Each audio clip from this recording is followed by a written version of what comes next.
Bueno, vamos a hacer aquí un recorrido eh, por esta presentación, volviendo quizá a mencionar cosas de las que ya hemos hablado, pero como que para que vayamos ya dejando concreto información que ya hemos visto, pero la vamos volviendo aquí a aterrizar. Este tema no es muy largo. Yo lo separo de gases en temas de evaluación, pues como para darles más oportunidades, pero finalmente este temario de sólidos y líquidos es un temario de 2 semanitas. Entonces, por eso digo que aprovechemos para hacer aquí este recorrido por esta información, porque ya mañana estaríamos finalizando este tercer capítulo, que es el de líquidos y sólidos. La próxima semana les contaré cómo vamos a hacer la evaluación de este tema que ha sido pues relativamente corto, como para que alcancemos a tener la tercera nota de la teoría. Y la cuarta nota será lo que vamos a ver en 2 semanas también sobre soluciones. Bueno, en algún momento, o en varios momentos más bien, cuando hemos estado estudiando acá, bueno, voy a ver si no me va mal hoy, porque aquí esto siempre me juega sucio y entro a la presentación y se bloquea. Vamos a ver, espero que no. Nosotros hemos hablado acá sobre esta teoría cinético-molecular o TCM, ¿cierto? Por sus siglas, teoría cinético-molecular, teoría del movimiento de las moléculas. En términos generales, esa teoría lo que hace es explicar la naturaleza de la materia. Y como cualquier modelo, un modelo es una aproximación para contarnos cómo funciona algo. Eso es un modelo en términos generales. Entonces, miren aquí nos dice, una teoría modelo consiste en hacer un conjunto de suposiciones o hipótesis de cómo están hechas las cosas o de cómo funcionan. Entonces, esta teoría lo que trata es de explicarnos cómo es que se comportan esas moléculas que conforman un sólido o que conforman un líquido. En términos generales, la teoría nos dice que cualquier sustancia está formada por moléculas. Y bueno, y nosotros también sabemos que, o por átomos, si es un elemento. ¿Qué más nos dice esta teoría de manera general? Que entre molécula y molécula no hay nada, es decir, existe el vacío. Eso dice esa teoría, pero digamos que recientemente ya se tienen otras hipótesis acerca de lo que supuestamente existe en ese espacio donde no hay nada. En realidad sí hay mucho ahí, pero bueno, eso será otro tema. Pero lo que esa teoría dice eso, que entre molécula y molécula no hay nada. También nos dice, como su nombre lo indica, se nos están hablando de cinética, que las moléculas están en continuo movimiento. Y recuerden que inclusive un sólido también está en continuo movimiento. ¿Cuándo aumenta ese movimiento? ¿O cuándo aumenta la velocidad de ese movimiento? Pues cuando aumenta la temperatura. Todo eso ustedes ya lo han visto. Esto es un resumen. ¿Qué más nos dice la teoría cinético-molecular? Ya lo contamos también. Dice que entre esas moléculas existen fuerzas atractivas. Y miren, esas fuerzas atractivas, ¿cómo se llaman? Fuerzas de cohesión. Recuerden que algo que está cohesionado es algo que está unido, que está junto. Entonces, esas fuerzas atractivas, cuando hablamos de sólidos y de líquidos, se llaman fuerzas de cohesión. También dijimos que esas fuerzas de cohesión las podemos llamar fuerzas intermoleculares. Dentro de unas otras diapositivas volvemos a hablar de ellas. Bueno, también nos dicen que las moléculas al estar en movimiento se encuentran a unas ciertas distancias unas de otras. Si es un sólido, esa distancia es pequeña, si es un líquido, aumenta un poco esa distancia, y si es un gas, pues sí que son grandes las distancias entre molécula y molécula. Esto que ustedes están observando acá, no voy a entrar a leerlo, porque miren lo que es, simplemente quiero que vean qué es. Nos muestran un cuadro donde aparecen los postulados de la teoría cinético-molecular, que es lo que acabamos de ver acá. Lo que vimos en la diapositiva anterior sería lo que está representado acá, que es la teoría general de lo que pasa con las moléculas en la materia en general. Ya después nos dicen cómo es esa teoría, cuáles son los postulados de esa teoría para un sólido, cuáles son los postulados para un líquido y cuáles para un gas. ¿Por qué no es necesario ir a leer lo que dice acá? Porque ustedes crearon un muro mucho más bonito, mucho más completo que esto que estamos presentando acá, cuando crearon ese trabajo colaborativo acerca de esas características de sólidos, líquidos y gases. Es lo mismo que ustedes hicieron allá, es lo que aparece aquí resumido. Bueno, aquí simplemente no vamos a entrar a ver la información que hay acá. Las imágenes que ustedes están observando ahí nos dicen pues un poquito más, donde nos están diciendo cómo sería el movimiento de un sólido, como el de un líquido, un gas, pero es que ya no hay que entrar a hablarlo porque ya está muy claro cómo aquí hay posiciones fijas, cómo aquí se rotan, pero sin embargo guardan una forma, y cómo aquí no hay forma alguna en ese gas. Ya he mencionado también este término que aparece acá, donde nos dicen que los líquidos y los sólidos son un caso distinto al gas. La diferencia principal del estado líquido y sólido, que se llaman estados condensados, y el estado gaseoso, ¿dónde está la principal diferencia? En esto, en la distancia entre las moléculas.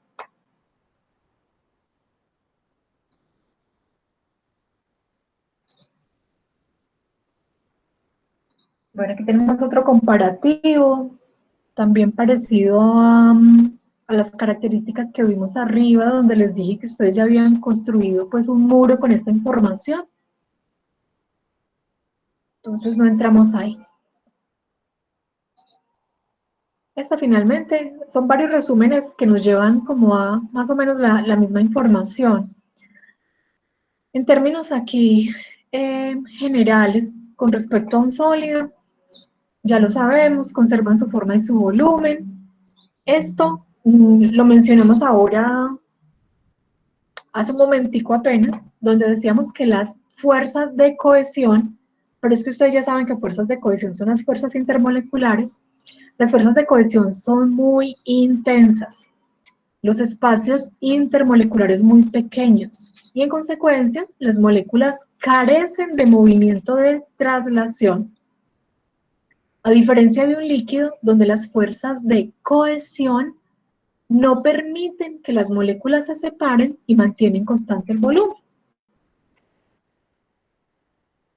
Con respecto al sólido, si no tiene movimiento, significa que no tiene traslación, y eso hace que su forma y su volumen sean constantes, que no cambien. ¿Qué hemos visto con los líquidos? Que las moléculas pueden deslizarse unas sobre otras, y eso es lo que hace que un líquido tenga la capacidad de fluir. Bueno, esto de acá también mencionado ya, moléculas que están constituidas, las moléculas de un sólido ocupan posiciones fijas y su movimiento solo es vibratorio alrededor de un punto fijo. En cambio, en un líquido, la atracción de la gravedad sobre las moléculas les dan la posibilidad de deslizarse y hace esa gravedad que ellas ocupen espacios inferiores en los recipientes. ¿Qué más con respecto a los sólidos? Porque tienen su estructura muy ordenada en todas las direcciones del espacio, adaptando formas geométricas. Vamos a ver que esto ahora tiene aquí una pequeña desviación, porque no todos los sólidos tienen forma geométrica. La gran mayoría, pero no todos. Bueno, la tensión superficial, perdón, me pasé acá, ya vamos a hablar de ella aquí como propiedades de los líquidos un poco más adelante. Bueno, aquí nos están contando también que así como en un gas, aquí en los líquidos, esas moléculas tienen continuo movimiento y también genera que haya choques entre las moléculas y entre las paredes del recipiente donde ellas se encuentran. Por lo tanto, como lo decíamos en un gas, un líquido también tiene la capacidad de ejercer presión, ¿sí? Recuerden que el gas se choca entre él y con las paredes del recipiente. Aquí nos están diciendo algo similar con respecto al líquido y pues cómo ejerce entonces esos choques entre sí y entre las paredes del recipiente, pues el líquido también tiene la capacidad de ejercer presión. Bueno, ya aquí nos dicen que hay unas propiedades asociadas a esos estados de la materia condensados. Esos estados o esas propiedades más bien van a estar asociadas a las fuerzas intermoleculares. Miren, no vamos a hablar de ellas, pero estas son otras propiedades de la materia condensada, su dureza, su ductilidad, su fragilidad, si son maleables, si son flexibles, si son elásticas, si son resistentes, todas son propiedades de la materia condensada. El hecho entonces de que sólidos y líquidos exhiban todas estas propiedades está muy de la mano con la presencia de las fuerzas intermoleculares y estas también ya hablamos de ellas. Hay que diferenciar con las intramoleculares, que son las que están al interior de la molécula, que no tienen aquí ninguna injerencia cuando hablamos de cambios de estado. Si hablamos de cambios de estado, siempre estaremos hablando de fuerzas intermoleculares.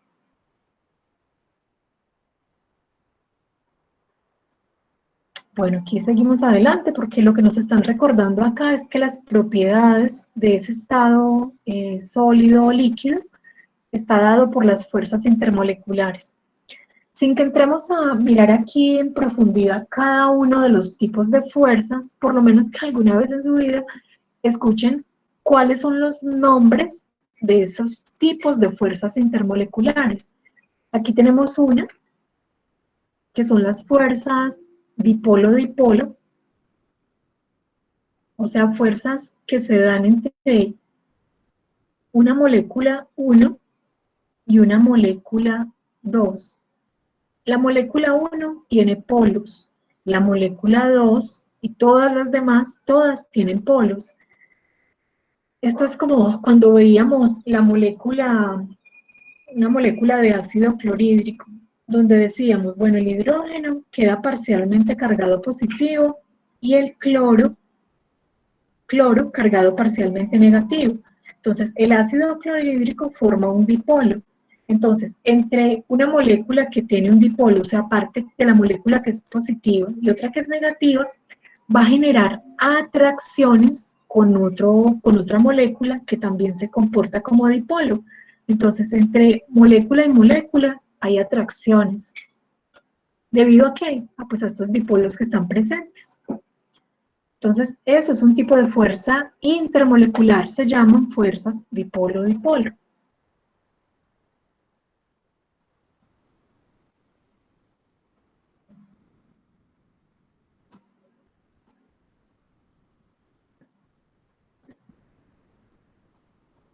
Otro tipo de fuerzas intermoleculares se llaman fuerzas ion-dipolo. O sea que aquí se une un ion, ustedes ya saben que es un ion, y un dipolo, como lo vimos allí en la diapositiva anterior. Entonces miren aquí el ejemplo, tenemos un ion sodio, con carga positiva, o sea que es un catión, y este sodio interactúa con otra molécula que se comporta como un dipolo. Esta podría ser una molécula de agua. Ustedes se acuerdan que la molécula de agua tiene una parte de ella que es negativa y otra parte de la molécula que es positiva. Entonces aquí lo que nos están mostrando es cómo un ion puede entrar a interactuar con un dipolo. Este es otro ion, yodo. Es un anión porque tiene carga negativa. Y este átomo de este ion, yodo, puede interaccionar con un dipolo, o sea, con una molécula que tenga una parte de su carga positiva y la otra negativa.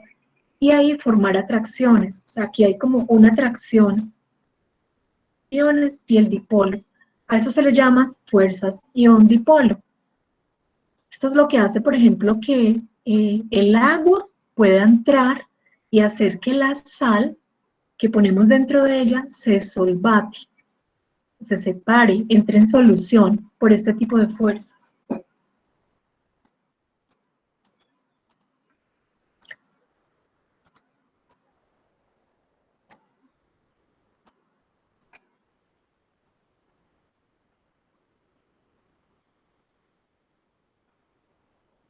Bueno, otro tipo de fuerzas intermoleculares son estas que se llaman fuerzas de dispersión, o también es probable que se encuentren como fuerzas de Van der Waals. Aquí ya la atracción, esta atracción o estas fuerzas se dan entre moléculas que son apolares. Recuerden que si una molécula polar tiene polos, una apolar es porque no tiene polos. O sea que podríamos decir que es una molécula neutra, pero eso no es tan cierto, porque igual siempre se van a presentar unas pequeñas polarizaciones, que es lo que nos están mostrando acá. Es como que tengo la molécula y parcialmente una partecita de ella es negativa y otra partecita es positiva. Solo que esto no es tan fuerte como en una molécula polar. Esas fuerzas están ahí de manera muy débil, pero están presentes. Y el que estén presentes esas pequeñas fuerzas igual genera atracción entre molécula y molécula. Ustedes saben que fuerzas opuestas se atraen. Entonces son fuerzas, miren lo que nos dicen acá, débiles. El color no me funciona muy bien, pero aquí marqué la palabra débil. Entonces son fuerzas débiles, pero al fin fuerza. O sea que igual por algún tipo de atracción va a lograr hacer. Y se presentan sustancias que son no polares.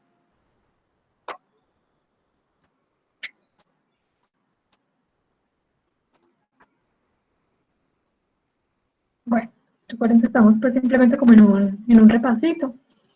Aquí tenemos otro tipo de fuerza intermolecular. Esta ustedes sí la han trabajado, es el enlace de hidrógeno. Ustedes recuerdan cómo se forman los puentes de hidrógeno, justo también por una atracción entre moléculas que forman dipolos. Pero en este caso, pues no cualquier molécula, sino aquellas que tienen la capacidad de formar puentes de hidrógeno. O sea, el enlace de hidrógeno sería un ejemplo de un enlace dipolo-dipolo. Pero, como les digo, ya muy específico a aquellas sustancias que tienen la capacidad de formar puentes de hidrógeno. ¿Cuáles son esas? Son las que tienen oxígeno unido, o más bien hidrógeno unido a oxígeno, hidrógeno unido a nitrógeno, o en otros casos hidrógeno que está unido a sustancias muy electronegativas como el cloro o el flúor. Estas moléculas tienen capacidad de formar puentes de hidrógeno.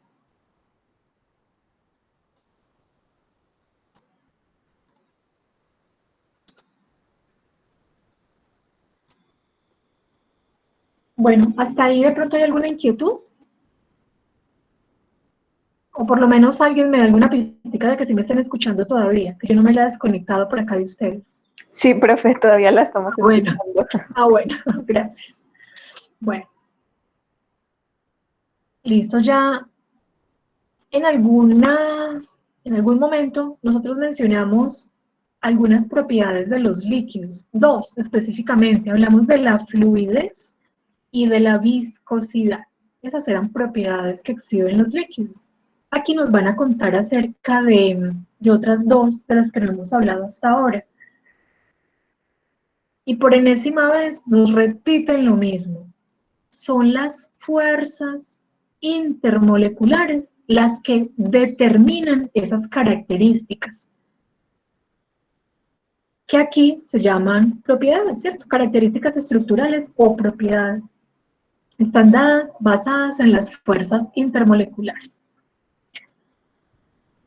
Una de esas que ustedes la han visto con seguridad, que a veces nos muestran eso y nos llama la atención, es esta, es la tensión superficial. Yo creo que a todos y a todas en algún momento nos ha admirado ver cómo estos lagarticos son capaces de ir corriendo sobre el agua, ¿cierto? Lo más típico pues de esto lo hemos visto en televisión, o sea, alguien lo ha visto pues en vivo y en directo, muy bonito, sería muy bonito poder ver esto, pero todos sí hemos visto un mosquito sobre el agua, ¿cierto? Cómo se sostienen ahí. Entonces, ¿por qué lo pueden hacer? Por efecto de esta propiedad que se llama tensión superficial. ¿Qué nos dicen de esa tensión? Que es una medida, miren, es una medida de ¿qué? De una fuerza elástica, que ¿dónde existe? En la superficie del líquido. Entonces, ¿qué es lo que causa esa fuerza sobre la superficie del líquido? Por aquí nos lo muestran, miren acá en esta partecita. El hecho de que, como lo dijimos en la diapositiva anterior, hayan fuerzas intermoleculares, hacen que las moléculas estén atraídas unas por otras. O sea que en un líquido, como por ejemplo lo es el agua, que está conformado por moléculas polares, entre esos polos hay atracción, son estas flechitas que hay acá. Entonces, el hecho de que haya atracción entre todas ellas hacen que se cree como una cohesión, una unión. Ellas, así no estén ahí, como que no se ven juntas, hay unas fuerzas entre ellas. Entonces, esa red, como esa red que se va conformando ahí entre esas moléculas de la superficie, porque miren que por eso se llama tensión superficial. Entonces, esa atracción que hay aquí hace que se forme como una red, como una matricita que haga que bajo ciertas condiciones, pues, por ejemplo, un mosquito de estos se pueda parar ahí y no se hunda. ¿Por qué? Porque hay una fuerza causada por esta unión entre esas moléculas que genera como un soporte en la superficie para que ahí pueda ponerse, en este caso, por ejemplo, este zancudito. Miren, yo me lo imagino como, si ustedes, vamos a comparar, si pusiéramos una hojita de papel seda sobre el agua, entonces ustedes recordarán que ese es como el papel, parecido al papel psicometa, que es muy débil. Entonces, si yo, digamos que con fuerza, meto mi mano allí en el agua, donde está ese papelito, fácil voy a romperlo, lo voy a traspasar. O sea, la tensión que se está ejerciendo ahí no es mucha. ¿Qué significaría eso? Bueno, que entonces, hablando de estas uniones que les estoy mostrando acá, son uniones débiles. ¿Cuándo sería ese el caso? Por ejemplo, que yo tenga un líquido que sea apolar, no hay polos, las uniones son débiles, entonces esos son líquidos de baja tensión superficial, o sea, no ofrecen mucha resistencia. Entonces ahí es cuando yo, si pongo la mano, digamos que pasaría como lo que haría si hay un papelito ahí muy débil, mi mano traspasa fácilmente. A diferencia que si aquí pudiera poner una red hecha con telaraña. Todos ustedes saben pues de la fuerza que tiene ese material, eso me permitiría poner mi mano y bajar, como estirar esa red y no se rompe.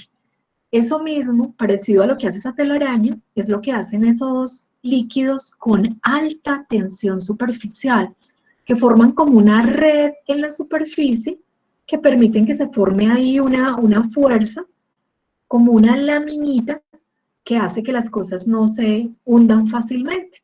Entonces, esa propiedad varía de líquido a líquido, dependiendo de ese líquido por qué fuerzas está conformado, por qué tipo de enlaces intermoleculares está conformado.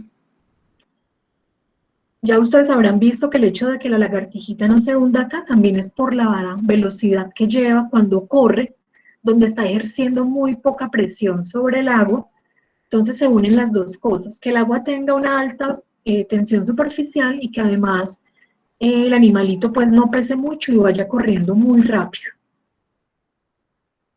Esa es la tensión superficial, que es una de las propiedades de los líquidos. Otra propiedad es esta, que es la acción capilar. Esa acción capilar tiene dos posibilidades. Entonces aquí nos dan las dos posibilidades. Por aquí nos hablan de la posibilidad A y de una posibilidad B. Entonces, este fenómeno que hay acá, que nosotros tenemos un recipiente con agua, introducimos ahí un tubito, como en este caso, y el agua empieza a entrar en el tubo, se debe entonces a esto, a esto que se llama acción capilar. ¿Qué lo genera también? Bueno, esa tensión superficial que se produce. Entonces, aquí nos están diciendo que cuando la adhesión es más fuerte que la cohesión, el líquido, por ejemplo agua, sube por el tubo capilar. Vamos a desenredar ya esto. Y nos dicen que en este caso B, cuando la cohesión supera a la adhesión, como sucede con el mercurio, se forma una depresión del líquido en el capilar. Miren que aquí hay un menisco con esta forma y aquí hay un menisco con esta. Entonces devolvámonos por acá a ver si encontramos el término cohesión y adhesión. Ayúdenme ustedes por favor a encontrarlo. Van a mirar acá en este texto cuál es la diferencia entre cohesión y adhesión, para que podamos entender qué pasa en A y qué pasa en B. Cada uno, por favor, va a leer acá sobre la acción capilar y ustedes me van a encontrar la diferencia entre lo que es adhesión y cohesión.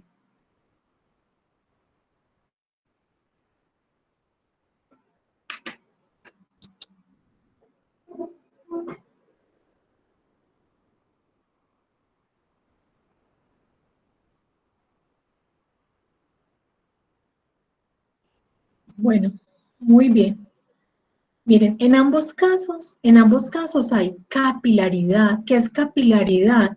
Pues que se está introduciendo entonces por un capilar, que es este tubito que nos están mostrando acá, está entrando líquido. En este caso, lo que se ve favorecida es esa interacción entre el material del recipiente del capilar con el material del líquido, ¿sí? O por la composición de ese líquido. Pues digamos que allí se ve favorecido y eso hace que más fácilmente fluya ese líquido dentro del capilar. O sea, la acción capilar aquí es más fuerte porque predominan las fuerzas de adhesión. Recuerden que adhesión, como lo decían por acá, es la atracción entre moléculas distintas, en este caso como la del agua y el capilar. Entonces aquí muy fácil, esa capilaridad va a hacer que se llene este tubito. Aquí es más complicado porque estas moléculas no quieren unirse con otras, no quieren unirse con otras. Hay mucha cohesión. Entonces, si hay mucha cohesión entre ellas, no van a querer interactuar con el recipiente. Entonces, no van a querer entrar y van a formar entonces, de hecho, este menisco en esta dirección, diferente al que formaba este acá. Bueno, esto es lo que tiene que ver entonces la acción capilar. Esto estaría pues como de interés para quien vaya a fabricar material, por ejemplo, absorbente.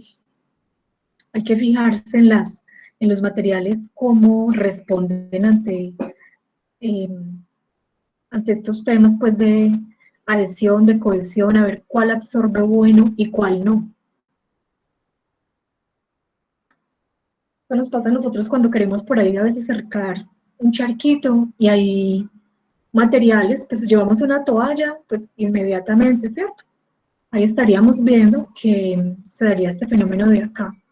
O cuando nos llevamos de pronto, ¿qué ejemplo podríamos dar ahí? ¿Qué tipo de material?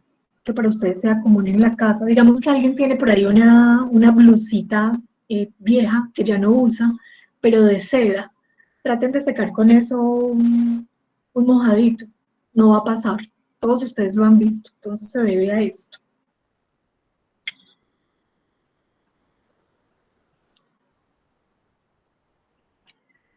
Bueno, esta otra propiedad, ya habíamos hablado también de ella, que es el opuesto de la fluidez. Y es, en este caso, si es el opuesto de la fluidez, es la resistencia que tienen los líquidos. Aquí sí que no funciona este color. Entonces, es la resistencia que tienen los líquidos a fluir. Eso es la viscosidad, la resistencia a fluir.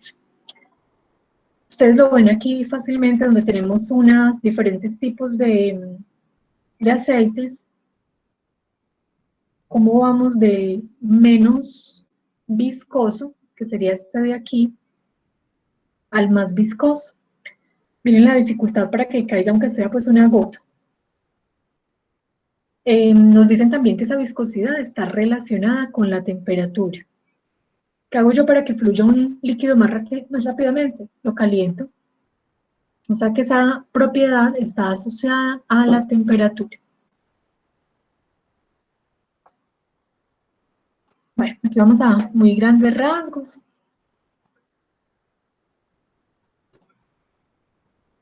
Bueno, con respecto a los sólidos,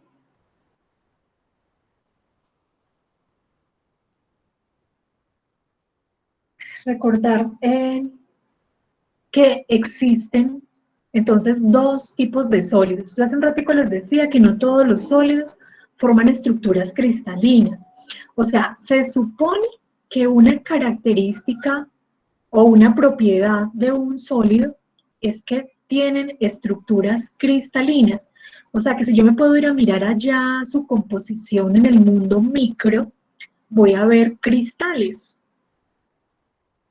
Se supone que eso es lo convencional, pero se encuentran excepciones a esos sólidos que están formados por cristales y son los sólidos que se llaman amorfos. ¿Cuáles sólidos conocemos como amorfos? Todos tenemos ventanas en nuestras casas.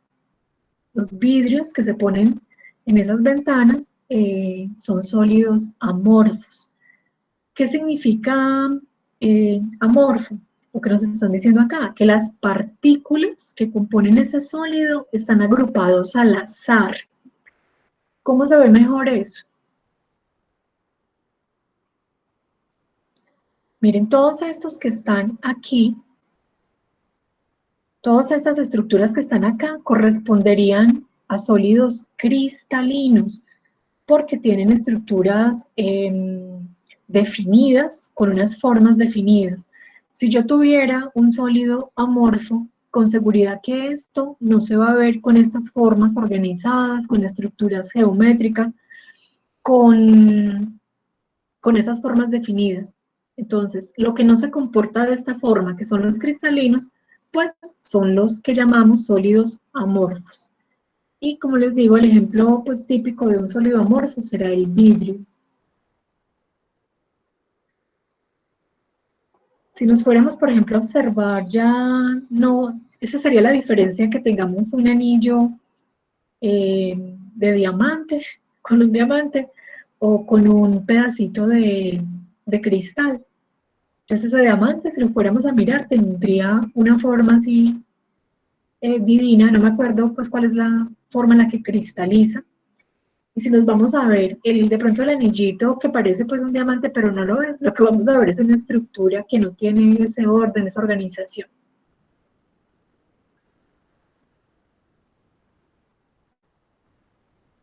Lo que nos están contando, esto que se está viendo acá, es lo que se estaba viendo un poquito acá, mostrado de otra forma, y es la forma en que se empaquetan o organizan entonces esas moléculas. Miren que no es que usted lo mire y exactamente le vea la forma de un cubo, pero se puede, digamos, como proyectar sobre la forma en la que se organizan esas moléculas, la forma de un cubo. Entonces ahí estamos diciendo que tiene por eso una estructura cristalina. por la proyección que tiene de la figura geométrica que la conforma.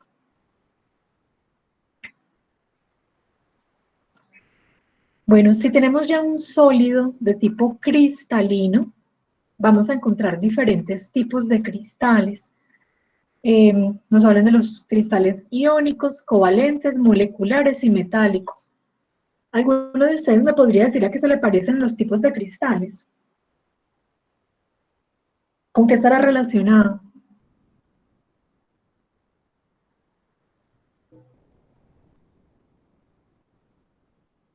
Esos nombres a qué no se nos parecen.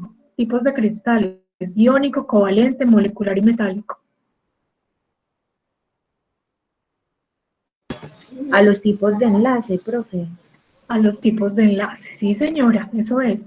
Eso significa, ya aquí lo podemos decir, que si yo tengo un cristal que se llama iónico, es porque es una sustancia que está constituida por enlaces iónicos.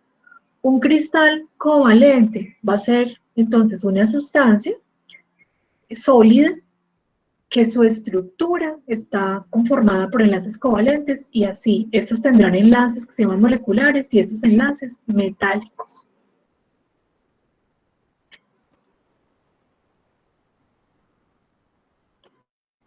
Ya dependiendo de cada uno de esos tipos de enlaces, pues cada uno de esos tipos de cristales tienen unas características que los definen.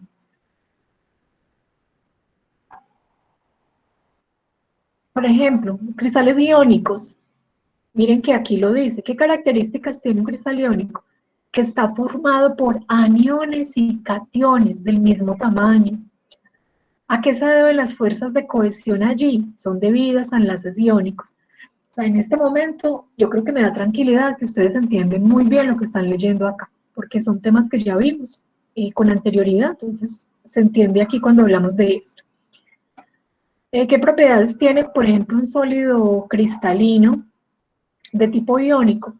Que van a ser frágiles, o sea, que se van a romper fácilmente, tienen elevados puntos de fusión, dureza, miren que la dureza no es el opuesto de la fragilidad, aquí la dureza es la oposición que presentan a rayarse. Son buenos conductores de calor y de la electricidad, justo porque son iones. Miren lo que decíamos ahorita del plasma. El plasma es un buen conductor de electricidad. ¿Por qué? Porque hay presentes electrones y iones. Lo mismo le pasa a un cristal iónico. Si hay iones ahí, pues son buenos para conducir el calor y la electricidad. Bueno, esto no vamos a leer como lo mismo con respecto a los otros, solo sepan que existen diferentes tipos de cristales y cada uno con sus características relacionadas en este caso con el tipo de enlaces, ahí sí, intramoleculares que ellos lo tienen. Moleculares.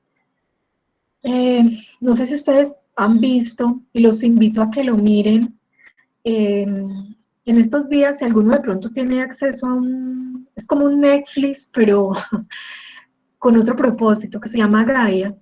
No sé si de pronto conocen la plataforma.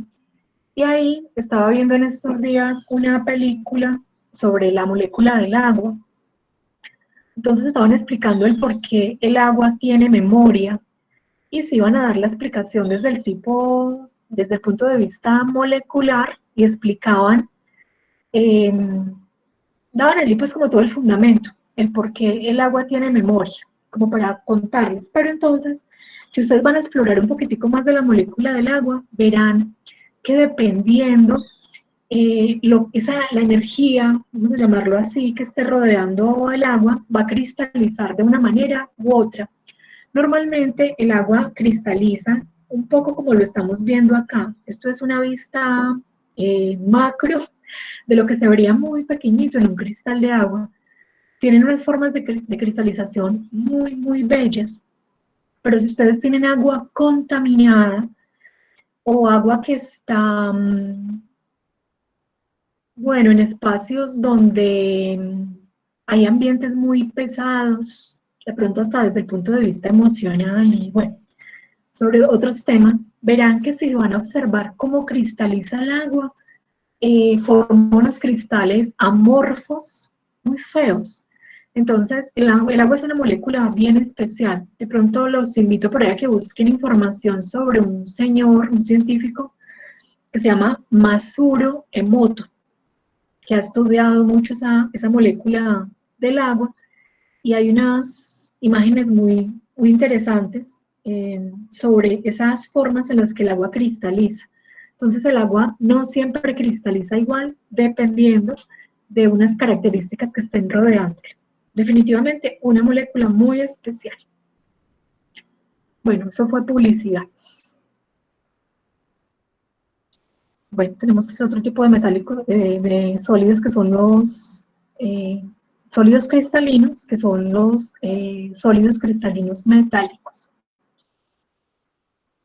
Y bueno, por último tenemos los amorfos. Por acá nos están diciendo, nos están hablando acerca de esas estructuras vítreas, que son las que forman el vidrio del que hablamos hace un ratico. Mire que nos dicen que esas moléculas de los sólidos están distribuidas al azar, no organizadas como las geométricas, sino que están distribuidas al azar, y eso hace que las propiedades no sean uniformes